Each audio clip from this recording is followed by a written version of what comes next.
Uşaqlar, hər vaxtınız xeyir. Bugünkü mövzumuz artıq 11-ci sinifə keçirik. Oksigenli üzvü birləşmələr. Bunların ilk olaraq başlayırıq 11-ci sinifdə doymuş bir atomlu spirtlərə. 2 və 3 atomluları gələn dəfə izah edəcəm. Bugün doymuş bir atomlu spirtlərdən bəhs edəcəyik. Ümumiyyətlə, spirtlər tərkibində hidroksil qrupu, yəni OH qrupu olan birləşmələrdir, üzvü birləşmələr. Və OH qrupunun sayına görə 1 atomlu, 2 atomlu, 3 atomlu olur.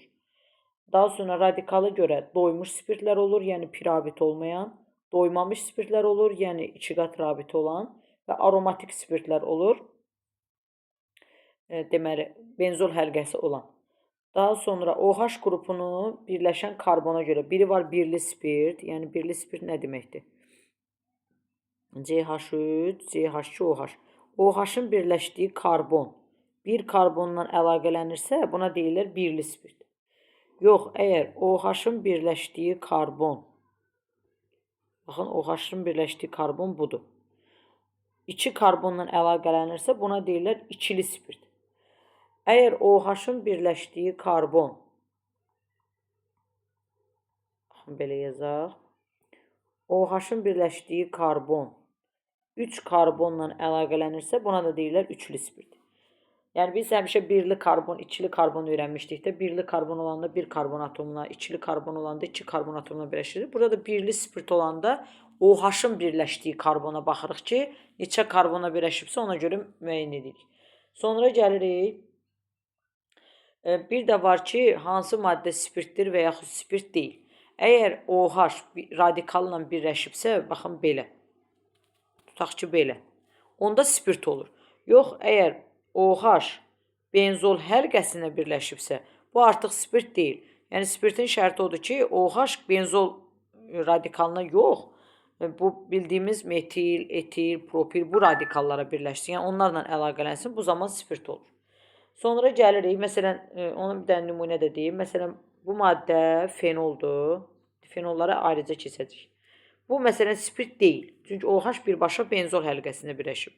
Amma, məsələn, biz bunu belə yazsaq, benzil spirti. Bax, bu spirtdir. Niyə? Çünki OH radikala birləşib. Ona görə spirt olur. Sonra gəlirik spirtlərin adlandırılmasına. Bunlarda tarixi də var, səmərəli də var, beynəlxalq üsulundan adlandırma da var. Tarixi adlandırma tarixən olan adlardır. İlk nümayəndələri bunların CH3OH-dır. Ümumiyyətlə, formulları nədir? Alkanlar CnH2+2 idi də, düzdür? Bir hidrogeni qopardıb, yerinə OH qrupu, hidroksil qrupu gətirəndə alınan birləşmələrə spirtlər deyilir. CnH2+1OH. İlk nümayəndələri karbon yerinə 1 qoyanda olur CH3OH. Bunun adı normalda bu metil radikaldır. Olacaq metil spirti. Tarixi adı isə belədir. Oduncaq spirti. Oduncaqdan alınıb, ona görə tarixən adı oduncaq spirtidir. Sonra ikinci nümayəndələr olur C2H5OH. Bunların adı, bu etil spirtidir. Çünki bu etildir, deyirik etil spirti. Bu da olur çaxır spirti. Yəni, bunun da tarixən adı belədir, çaxır spirti. Oduncaq, bir də çaxır. İlk nümayəndəsi, bir də ikinci nümayəndəsi. Sonra gəlirik bunları səmərəli adlandırmasına. Səmərəli adlandırma OH birləşən karbon atomunu dariyə alıb ona deyirik karbinol. Bax, bu biraz fərqlidir digər siniflərdən, həmişə gördüklərinizdən. Yəni, OH qrupu hansı karbona birləşibsə, bax, onu belə ümumi dariyə alırıq, onun adına deyilik karbinol. Məsələn, normalda biz necə öyrənmişdik?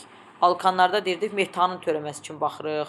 Alkenlərdə deyirdik, 2 qat rabitəli karbonları dariyə alırıq, etilenin törəməsi kimi baxırıq. Burada da OH birləşən karbonu dariyə alırıq, çünki OH bunların emblemidir da, elə bil. OH birləşən karbonu dariyə alırıq, o karbonu, ümumi o hissəni karbinol adlandırır və ona birləşən radikalı oxuyub sonda karbinol deyəcək. Məsələn, buna bir dənə metil tutaq ki, birləşir.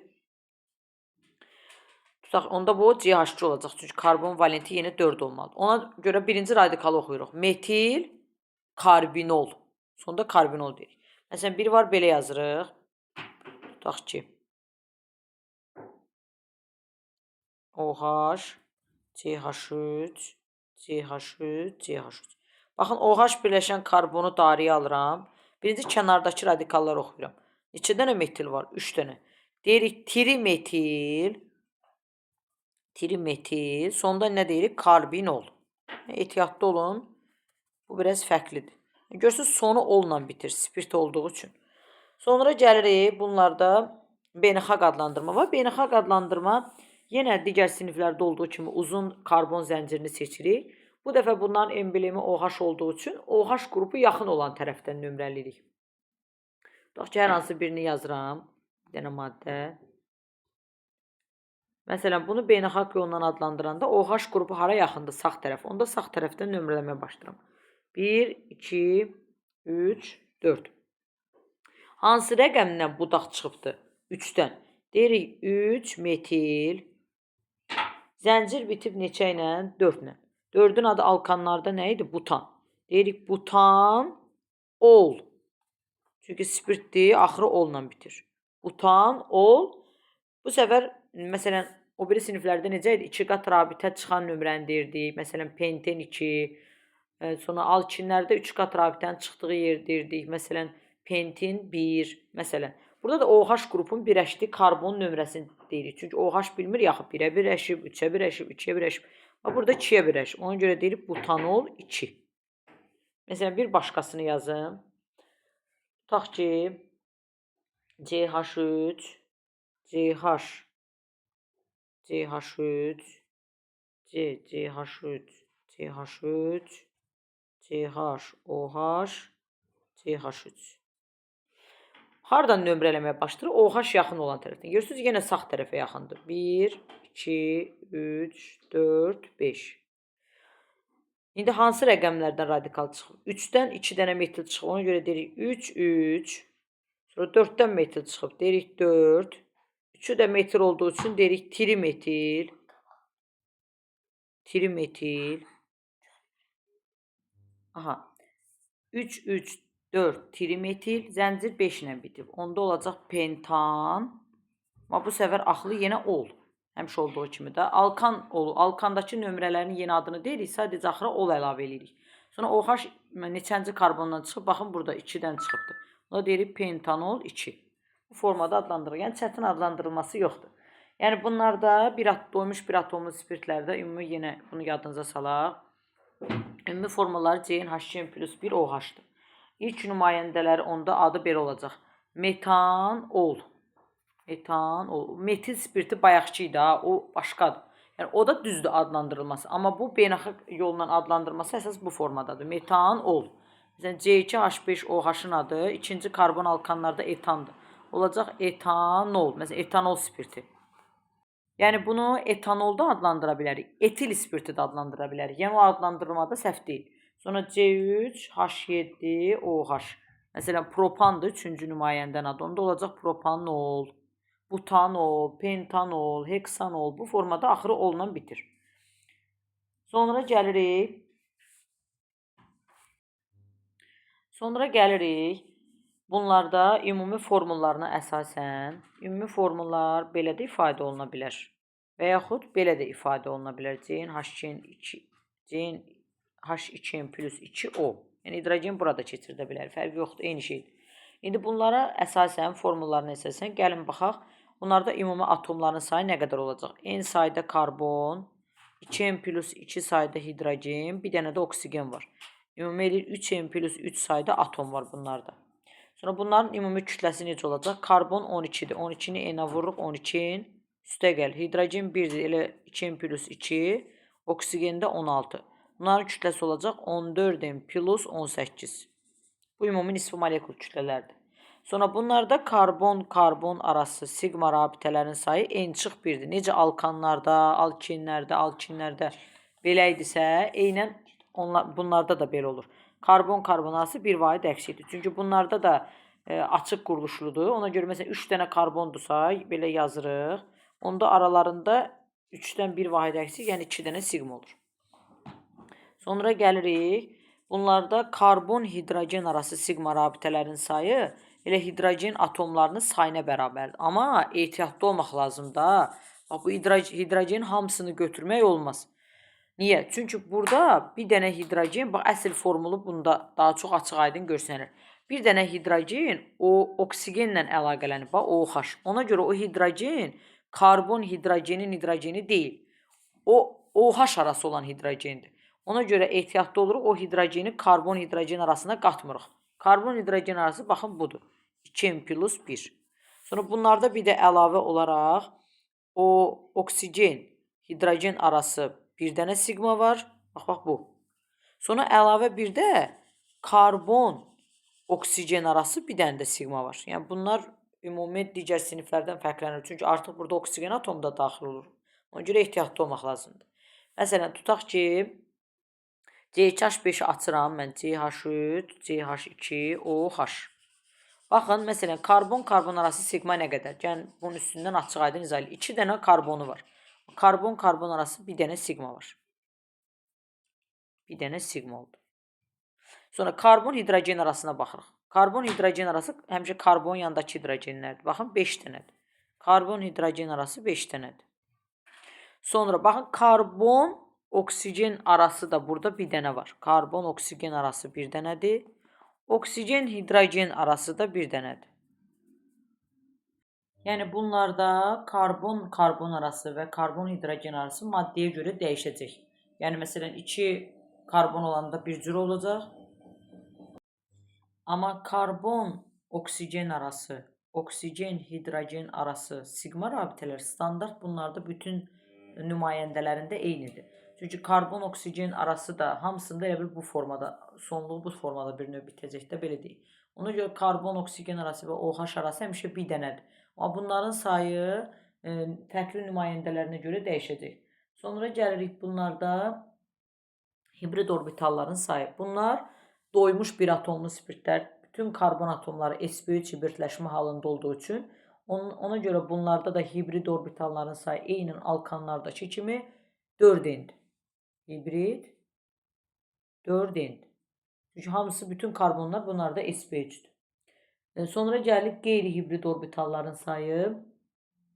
Qeyri-hibrid orbitalların sayı bunlarda məsələn biz normalda belə öyrənmişdik də qeyri-hibrid orbitalların sayı. Hidrogen atomların sayı üstəgəl pi rabitə vurulsun 2.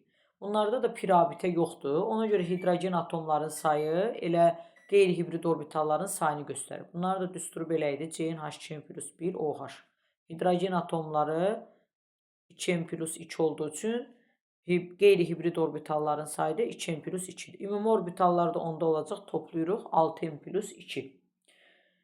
Sonra gəlirik bunlarda polyar kovalent rabitə deyəndə həm karbon hidrogen arasını götürürük. Yəni 2n plus 1. Həm bayaqki karbon oksigen arası bir dənə götürürük. Həm OH arası bir dənə götürürük. Ona görə polyar kovalent rabitə deyəndə 2n plus 1 CH arası, karbon oksigen arası bir dənə, OH arası bir dənə. O da toplayırıq 2n plus 3 eləyir. Amma qeyri-polyar kovalent rabitələrin sayı, qeyri-polyar nə idi? Eyni qeyri-metallar arasında, eynində olan karbon arası. Ona görə N-1 yeni qeyri-polyar rabitələrin sayıdır. Necə karbon arası bir vahid əksidir, qeyri-polyarda eyni qaydada olur.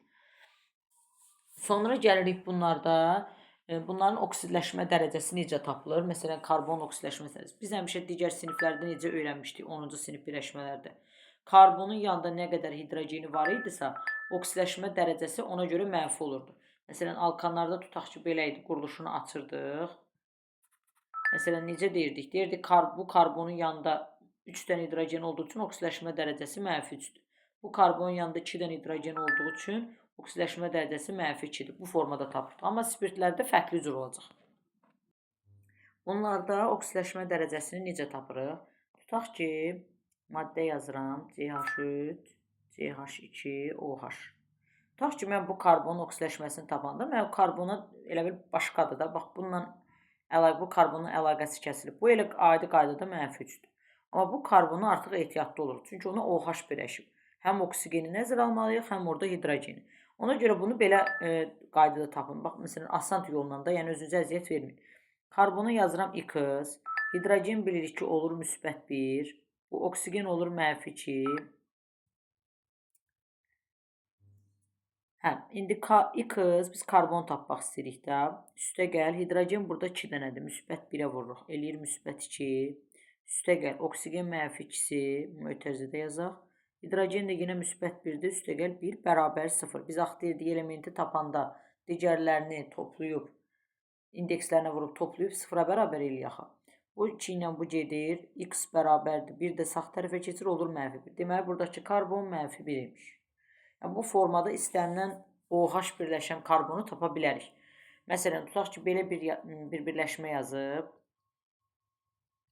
CH3OH. Məsələn, bu karbonun oksidləşmə dərəcəsini istəyir. Bax, bunlar ayrı-ayrı karbonlardır. Bunlarla işimiz yoxdur. Bizə lazımdır bu karbonu tapaq. Buna OH birləşib. Oksigen -2-dir, hidrogen -1-dir. X üstəgəl oksigen -2-si, üstəgəl hidrogen -1, ancaq onlara birləşənlərlə işləyirik. Bərabər 0. X -2-dən 1 toplayanda -2-dən 1 çıxırıq, qalır. -1 bərabər 0, x bərabər -1. Deməli, baxın, bu karbon -1-dir. Bu formada karbonun oksidləşmə dərəcəsini tapırıq. Sonra gəlirik spirtlərdə izomerlik. Bunlarda quruluş izomerliyi var. Quruluş izomerliyi 4-cü nümayəndələrindən başlayır, yəni butanoldan. Niyə butanoldan başlayır? Çünki karbonu, baxın, 4 dənə karbon yazıram. CH2, CH2OH. Mən bunu onurğasından qırıb bu formada yaza bilirəm. Amma məsələn, propanolu qırmaq olmur. Bu formada yazıram, burada yazıram. Bir dəqiqə, CH2OH. Baxın, burada da 4 karbon var, burada da. Sadəcə bunun adı butanoldur, butanol 1. Bunun adı 2 metil, çünki buradan nömrəliyirik. 2 metil propanol 1-dir. Yəni, adları başqadır, amma izomerdirlər. Çünki karbonların və hidrogenlərin sayı eynidir. Sonra bunlarda siniflər arası izomerlik var. Siniflər arası izomerlik sadə efirlərləndir. Sadə efirlər hansı birləşmələrdir? Məsələn, tutaq ki, yazıram C2H5OH. Buna uyğun sadə efir belə olacaq. Sadə efir kənarlarda radikal olan, ortada oksigen atomu olan birləşmələrdir. Baxın, bu da C2H6-dır. C2H6O-dur. Bu da C2H6O-dur. Sadəcə bunlar siniflər arasıdır. Sonra bunlarda var vəziyyət izomeriyi. Vəziyyət izomeriyi nədir? OH-ın yerini dəyişməsi. Baxın, bir yazıram, propanol 1. CH2OH. Propanol 1. Çünki birinci karbondan çıxıb OH. Bir də bunu belə yazıram. Bu da olur propanol 2. Burada 2-dən çıxıb, burada 1-dən çıxıb. Amma ikisi də propanoldur. OH-ların yerini dəyişdiyi üçün vəziyyət izomeri olur. Məsələn, alkenlərdə nə deyirdi? 3 qatın yeri dəyişəndə, məsələn, pentin 1 və yaxud pentin 2 yerlərini dəyişəndə, orada 3 qatın, 2 qatın yeri dəyişəndə vəziyyət izomeri olur. Burada da OH-ın yeri dəyişəndə. Sonra gəlirik bunların alınmasına. Biz yadınızdaydısa, bir dənə xlor, yəni mono halogenli törəmələrin üzərinə natrium OH-ın, tutaq ki, belə yazırdıq da, C2H5 xlorun üzərinə kalium OH-ın spirtdə məhlulu ilə gələndə yadınızdaydısa, kalium 1 xloru götürüb, burada yerinə bir pi gəlib belə olurdu, CH2, CH2. Amma burada ehtiyatlı oluruq. Bunlarda 1 xlor olan törəmələrinin üzərinə kalium OH-ın spirtdə yox, suda məhlulunu gəlmək lazımdır. Suda məhlulu gələndə bu dəfə kalium gəlib buradakı xloru götürür, alınır kalium xlor. Sonra buradan gəlib OH qrupu bura birləşir, olur C2H5OH. Yəni, bu qədər sadə. Sadəcə ehtiyatlı olun ki, suda yazılanda spirt alınır. Sonra digər alınma üsullarından biri, yadınızdaydısa biz alkenlərin üzərinə su gəlirdik. Su gələndə Markovnikov qaydasına görə birləşmə olurdu. Hidrogen hidrogeni çox olana, OH hidrogeni az olana. Məsələn, etilendə belə bir qayda olmur. Çünki hər karbona 2 dənə eyni hidrogen birləşib. Buna su birləşdirəndə, 1 mol su birləşəndə alır C2H5OH. Yox, əgər məsələn propen götürsək, propen götürsək, biz bunun üzərinə su gəlsə, suyu belə yazırıq. Onda nə edirdik? 2 qat rabitəli karbonları darıya alırdıq. H hidrogeni çox olan karbona, OH hidrogeni az olan karbona birləşirdi. Yəni CH3, CHOH, CH3. Bu formada alkenlərdən spirtlər alınır. Sonra digər alınma üsullarından biri, əsasən sənayedə bundan metil spirtini ancaq almaq üçün istifadə olunur. Dəm qazının üzərinə hidrogen gəlirik, temperatur katalizator iştirakında alınır metil spirti, yəni CH3OH. Bu, məsələn, bəzən uşaqlar deyə bilir ki, dəm qazı hidrogenlə reaksiya getmir. Amma gedir, metil spirti alınır, sənayedə alınma üsuludur. Sonra gəldik, etil spirtinin digər əsas alınma üsullarından biri nədir? Glukoza C6H12O6-dır. Glukozanın spirtə qıcqırma reaksiyası var. Qıcqır Bu zaman alınır C2H5OH, bir də karbon qazı. Bu da sənayedə alınma üsullarından biridir. Yəni bu formada qlükozanın qıcıqırmasından da etil spirti alınır. Sonra əsas alınma üsullarından biri də budur. Bunu həm də aldehidlərdə də təkrar deyim, orada da oturacaq beyninizdə. Aldehidlərin və ketonların hidrogenlə reaksiyası. Aldehidlər quyruğunda belə bir qrup olan, aldehid qrupu olan birləşmələrdir. Bunları hidrogenlə təsir eləyəndə buradan birli spirtlər alınır. CH3, bax, bura gəlib hidrogen birləşdiririk. Olur CH2OH.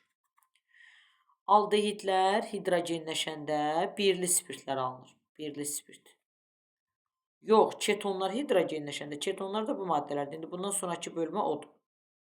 Ketonlar hidrogenləşəndə, bu səfər bu hidrogen gəlib bura birləşir. Olur CH3, CHOH, CH3. Ketonlar hidrogenləşəndə isə ikili spirtlər alınır. Çünki OH-ın birləşdiyi karbon, baxın, 2 karbonu birləşir. Aldehidlər hidrogenləşəndə birli spirt, bax bu düşür. Ketonlar hidrogenləşəndə ikili spirt. Yəni buna diqqətli olun. Bir də deyirəm, bir dənə xlor olan birləşmələrin üzərinə natrium OH-ın, kalium OH-ın suda məhluluna təsir edəndə spirt alınır. Alkinlərin üzərinə su gələndə bir pirabitə bir su birləşdirir. Hidrogeni çox olan karbona, OH hidrogeni az olan karbona birləşib spirtlər alınır. Sonra dəm qazının hidrogenlə reaksiyasından metil spirt alınır. Glukoza C6H12O6-nın qıcıqırmasından etil spirti, bir də karbon qazanılır. Bir də aldehidlər hidrogenlə gedəndə birli spirtlər, ketonlar hidrogenlə gedəndə ikili spirtlər alınır. Bu olur spirtlərin alınma üsulları. Sonra gəlirik fiziki xassələrinə. Spirtlərin 1-dən 11-ə qədər, məsələn, həmişə 4-ə qədər olan nümayəndəni qaz öyrənirdik də biz adətən. Məsələn, aromatikdən başqa digər siniflərdə. Amma burada elə deyil. Burada məsələn, qaz aqreqat halında olan yoxdur. Spirtlər adətən maye aqreqat halında olur. 1-dən 11-ə qədər olan nümayəndələri mayedir. 12-dən o tərəfə, yəni ali spirtlər isə bərk aqreqat haldadır. Yəni 11-ə qədər mayedir, 12-dən sonra isə bərk aqreqat haldadır və suda pis həll olunur. Spirtlərin nisbi molekul kütləsi artdıqca onların suda həll olması azalır. Qaynama və ərimə temperaturları isə artır. Yəni bunu ehtiyatlı olun. Məsələn, tutaq ki, deyir ki, C2H5OH verir. Bir də verir C3H7OH. Deyir bunların məsələn hansının suda həll olması daha yaxşıdır? Kütlə artanda suda həll olma azalır. Yəni etil spirti, propil spirtinə baxanda suda daha yaxşı həll olur. Yəni kütlə nə qədər çoxalırsa suda həll olma da azalır. Amma ərimə qaynama temperaturu əksinə artır. Məsələn, metil spirtinin qaynama temperaturu və ərimə temperaturu etil spirtindən çoxdur. Yəni bunu da bu formada yadda saxlayırıq. Artmanı da qrafiklə belə göstərilir. Ərimə qaynama temperaturunun artması. Yəni hər ikisi artır kütlə artdıqca. Amma suda həll olma azalır. Sonra gəlirik bunlarda kimyəvi xassələrinə. Spirtlər nə ilə reaksiya daxil olur? Spirtlər OH qrupu olduqları üçün bunlar aktiv metallarla reaksiya daxil olurlar. Bəs aktiv metallardan əsas, yəni 5 qardaşı nəzərdə tuturam da onlardan daxil olur. Məsələn, pasiv metallarla getmirlər, çünki onlar hidrogen qazını sıxışdırıb çıxara bilmir. Məsələn, etil spirti götürürük. Bunun üzərinə natriumdan təsir eləyəndə nə baş verir? Natrium buradan, bir dəqiqə üzr istəyirəm. Natrium buradan gəlib hidrogeni sıxışdırıb çıxarır, bunun hidrogenin yerinə daxil olur. Olur C2H5O natrium, üzərinə gəlir hidrogen qazı. Məsələn, sual verir ki, doymuş bir atomlu spirtlərdən ayrılan hidrogen qazı bu qədərdir. Bu necə yadda saxlayın? Biz yadınızda deyirdik ki, 2 valentli metaldan metalın valentinin yarısı qədər ayrılır. Bunu belə yadda saxlayın. OH qrupu bir dənə olduğu üçün ona görə bir valentli metal kimi olur. Ona görə bundan 0.5 aşağı ayrılır. Məsələn, sizə spirtlər versə ki, spirtdən ayrılan hidrogen qazı 22,4 litr hidrogen qazı ayrılıb. Spirtin də kütləsi 28 qram olarsa, spirti müəyyən edin. Tutaq ki, biz bilirik ki, dedik OH qrupu bir dənə olduğu üçün yarısı qədər, yəni 0.5 aşağı ayrılır. Buraya yazıram 22,4 litr, aşağı yazıram 14 plus 18 bunun qramı. Burada yazıram 0.5 22,4. Bu tənasübdən həll edib eyni tapırıq qiymətini spirtin. Yəni doymuş bir atomlu, yəni bir dənə OH qrupu olan spirtlərdən valentin yarısı qədər də bir növ belə deyil, 0.5 aşağı ayrılır. Sonra gəlirik bunlar bir atom, doymuş bir atomlu spirtlər qələvələrlə reaksiya daxil olur. Amma dönən proses olduğu üçün qayıdıb belə deyim də qoyun yazdım, yaza deyim. Məsələn, bunlar qələvələrlə reaksiya daxil olmaqla olur. Amma dönən prosesdir. Niyə dönən proses? C2H5O natrium üstə gəlirik su. Qayıdıb bu həmən alınan C2H5O natrium su ilə yenidən reaksiya gedib spirtə və natrium OH-a parçalanır. Ona görə biz bunu ümumilikdə necə edirik? Doymuş bir atomlu spirtlərin qələvələrlə reaksiyası deyəndə onu getməyə götürəcəyik. Məsələn, çox atomlu spirtlər 2 dənə OH qrupu olan və 3 dənə OH qrupu olanda bu hal yaşanmır. Yəni natrium OH ilə gedir, adi qaydada natrium birləşməsi bir də su alınır. Amma doymuş bir atomlu spirtlərdə dönər olub qayıdıb özləri alındığı üçün biz bunu getməyə götürəcəyik. Yəni ehtiyatlı olun, qələvələrlə reaksiya getmir doymuş bir atomlu spirtlər. Sonra gəlirik doymuş bir atomlu spirtlərdə bir də turşuluq necə dəyişir, onu demək yadımdan çıxdı. Bunların spirtlərin turşuluq xassəsi molekul kütlələri artdıqca azalır. Məsələn, soruşur ki, metil spirtinin turşuluğu çoxdur, yoxsa C2H5OH-ın. Yəni turşuluq deyəndə bildiyimiz turşuluqda, məsələn, sulfat turşusu kimi olan turşuluq. Deyəcəksiniz, bəs OH qrupu əsaslığı göstərir. Buradakı OH əsaslıqla bağlı olan OH deyil. Bunlar sadəcə OH qrupu, bunların öz emblemi olan, yəni bunlara məxsus olan funksional qrupdur. Bunlarda deməli nisbi molekul kütləsi artdıqca turşuluq azalır. Yəni ilk nümayəndələrin turşuluğu kütlə artdıqca olan nümayəndələrindən daha kiçilir. Ona görə necə suda həll olma azalırdısa, turşuluq da o formada deməli azalacaqdır. Yəni bunda da ehtiyatlı olun. Sonra gəlirik, bunlar, yəni spirtlər turşularla reaksiya daxil olur. Bəs turşularla reaksiya daxil olanda nə olur? Həm üzvü turşularla, həm qeyri-üzvü turşularla daxil olur. Birinci qeyri-üzvünü yazım. C2H5OH H-xlorla reaksiya daxil olur. Məsələn, bu asaddır, bunu uşaqlar rahat yazır. Buradan deyir, müəllimə su çıxır, HOH-ı götürür, alınır su. Xlor da gəlib buna birləşir, alınır C2H5 xlor. Yəni üzvü birləşməli, həm üzvü turşularla, həm qeyri-üzvlərinə gedir. Məsələn, sulfatla, xloridlə, nitratla bu formada gedir. Amma bəs üzvü turşularla gedəndə nə baş verir? İndi üzvü turşuları siz hələ ki bilmirsiniz, amma indidən izah edeyim ki, turşuları keçəndə sizə rahat olur. Üzvü turşular, məsələn, sirkə turşusu, qarışqa turşusu bu formada olan turşularla. Bəs belə gedəndə, bunlarla gedəndə nə alır? Burada belə bir qayda var. Spirtdən H, yəni su nəyin hesabına alınır da? Belə qayda belədir. Spirtdən H, turşudan OH çıxaraq su alınır. Ehtiyatlı olun, bu qaydanı yadda saxlayın. Spirtdən H, belə yadda saxlayın ki, spirt turşuya baxanda kiçikdir deyə H ondan çıxır. Turşu böyükdür deyə OH ondan çıxır. Yəni bu özünü fəda eləyib OH-ı verir. Lordi də belə yadda saxlayın. Spirtdən H, turşudan OH çıxıb su alınır. Qalan birinci spirti yazırıq. Üzr istəyirəm, turşunu yazırıq. CH3, CO. Quyruğuna gətirib spirti birləşdiririk. O, C2H5. Birinci turşu hissəsi, sonra spirt hissəsi. Məsələn, biz bunu adlandıranda belə adlandırırıq ki, etil sirkə turşusu və yaxud sirkə turşusunun etil efiri. Yəni, onu narahat olmayın, efirlər dərsini keçəndə deyəcək. Sadəcə, indidən bu reaksiya öyrəşin, buna efirləşmə reaksiyası deyilir. Spirtdən H, turşudan OH çıxaraq, gəlib turşunun elə bu quyruq hissəsinə spirt birləşir. Buna efirləşmə reaksiyası deyirlər. Sonra gəlirik, spirtlər ehtiyatlı oluruq. Spirtlər nə ilə ümumiyyətlə, bir növ belə deyək də, nə ilə təyin olunurlar? Spirtlər, bax, digər məsələn siniflərdə görəcəksiniz, aldehidlərdə, məsələn, karbon turşularının qarışqa turşusunda, onlar kuprum OH2 ilə təyin olunurlar. Amma spirtlərdə ehtiyatlı oluruq, bunlar kuprum OH2 ilə reaksiya getmirlər. Bəs bunlar nə ilə gedirlər? Spirtlər kuprum O ilə reaksiya daxil olurlar. Bax, kuprum O ilə ehtiyatlı oluruq. Bir dənə bu doymuş bir atomlu birli spirtlərdir. Bu kuprum O ilə gedirlər. Bəs gedəndə nə alınırlar? Buradan alınır aldehidlər, aldehid, kuprum tək formada çıxır, bir də su.